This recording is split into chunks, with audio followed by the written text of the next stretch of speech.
anime lovers.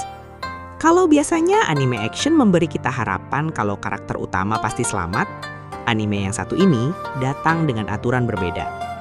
Hari ini, kita akan membahas anime yang terkenal karena pertarungan brutal, dunia yang kejam, dan keputusan cerita yang berani.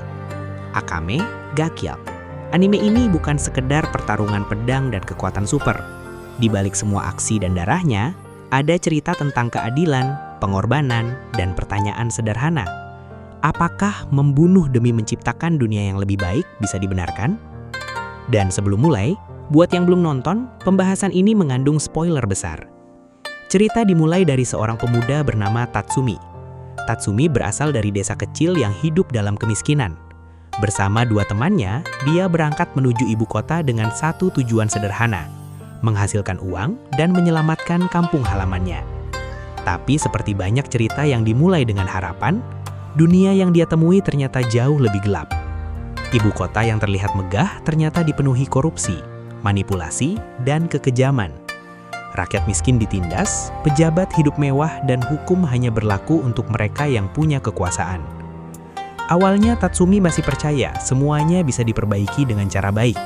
Sampai akhirnya dia menyadari kenyataan yang mengubah hidupnya. Orang-orang yang terlihat baik belum tentu benar, dan orang yang dianggap penjahat belum tentu salah. Disinilah Tatsumi bertemu kelompok pembunuh bernama Night Raid. Night Raid adalah bagian dari gerakan revolusi yang diam-diam membunuh para pejabat korup demi menggulingkan pemerintahan. Kedengarannya ekstrim, tapi di dunia Akame ga Kill, mereka percaya kalau sistem sudah terlalu rusak untuk diperbaiki secara normal. Dan setelah menyaksikan sendiri kebusukan ibu kota, Tatsumi memutuskan bergabung. Lalu muncullah karakter yang menjadi ikon anime ini. Akame. Pendiam, dingin, jarang bicara. Tapi setiap kemunculannya selalu meninggalkan kesan. Akame adalah pembunuh elit yang menggunakan pedang bernama Murasame. Sekilas, pedang ini terlihat biasa.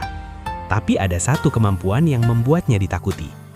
Satu tebasan saja, dan target akan mati. Tidak peduli seberapa kuat lawannya. Kemampuan ini membuat setiap pertarungan Akame terasa menegangkan. Karena satu kesalahan kecil, selesai. Tapi yang menarik dari Akame bukan cuma kekuatannya. Dia bukan karakter dingin tanpa emosi. Justru sebaliknya, dia adalah seseorang yang sudah terlalu sering kehilangan orang penting. Karena itu dia memilih diam. Bukan karena tidak peduli, tapi karena dia tahu rasa kehilangan itu terlalu menyakitkan. Selain Akame, Night Raid juga dipenuhi karakter yang mudah disukai. Ada Leone yang ceria dan seperti kakak bagi anggota lain. Ada Main yang sering terlihat galak tapi sebenarnya peduli. Ada Bulat yang karismatik dan menjadi sosok penting untuk perkembangan Tatsumi. Ada Lubok yang santai tapi sangat setia.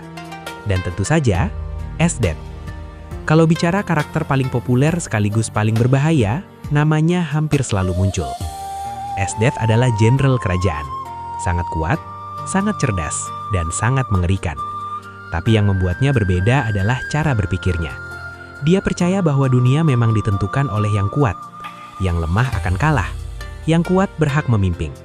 Dan anehnya, meski menjadi antagonis, dia punya karisma yang luar biasa. Bahkan banyak penonton yang menganggap Esdeath sebagai salah satu villain anime terbaik. Sekarang kita masuk ke alasan kenapa Akame ga Kill begitu terkenal. Jawabannya sederhana, tidak ada yang benar-benar aman. Anime ini membuat penonton tidak bisa merasa nyaman. Biasanya di anime lain kita berpikir, karakter ini penting, pasti selamat. Di Akame ga Kill, tidak ada jaminan. Setiap pertarungan bisa menjadi akhir. Dan inilah yang membuat setiap kemenangan terasa mahal. Karena hampir selalu ada harga yang harus dibayar. Ketika satu anggota Night Raid gugur, yang terasa bukan cuma sedih, tapi juga kosong. Karena mereka bukan karakter sampingan biasa. Masing-masing punya mimpi, punya tujuan, punya masa depan. Dan semua itu bisa hilang dalam satu momen. Yang menarik lagi adalah bagaimana anime ini menunjukkan bahwa perang tidak punya pemenang mutlak. Pihak revolusi memang ingin mengubah dunia, tapi mereka juga membunuh. Pemerintah memang jahat, tapi tidak semua orang di dalamnya jahat. Tidak ada garis hitam putih yang benar-benar jelas. Semua orang merasa sedang melakukan hal yang benar. Dan itu membuat konflik terasa lebih manusia. Dari sisi aksi, anime ini juga tidak mengecewakan. Salah satu elemen paling keren adalah keberadaan Teigu.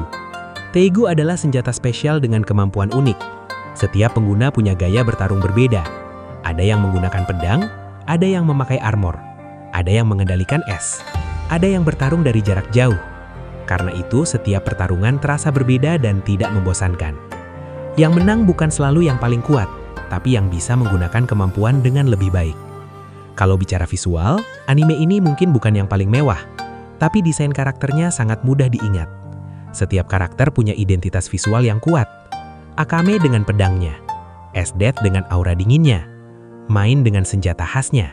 Bahkan karakter yang muncul sebentar pun tetap terasa unik. Musiknya juga membantu membangun atmosfer. Ketika adegan tenang, musiknya membuat kita merasa dekat dengan karakter. Tapi saat pertarungan bermulai, atmosfer langsung berubah menjadi tegang. Namun Akame ga Kill juga punya satu hal yang sering diperdebatkan, yaitu ending dan perbedaan dengan versi manga. Anime bergerak dengan arah cerita sendiri sebelum manga selesai. Karena itu ada beberapa bagian yang berbeda. Sebagian penonton menyukai versi anime karena lebih singkat dan emosional. Sebagian lagi lebih menyukai manga karena pengembangan karakternya terasa lebih lengkap. Kalau kalian selesai menonton animenya, mencoba versi manga juga bisa jadi pengalaman menarik. Lalu pertanyaan besarnya, apakah Akame ga Kill layak ditonton? Kalau kalian suka anime yang penuh aksi, karakter memorable, dan tidak takut mengambil keputusan besar, jawabannya iya.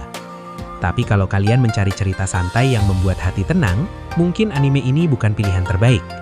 Karena anime ini sering memainkan emosi penonton, membuat kita menyukai karakter, lalu membuat kita takut kehilangan mereka. Dan justru karena itu, Akame ga Kill masih terus diingat sampai sekarang. Bukan karena siapa yang paling kuat, bukan karena siapa yang menang, tapi karena perjalanan mereka meninggalkan kesan.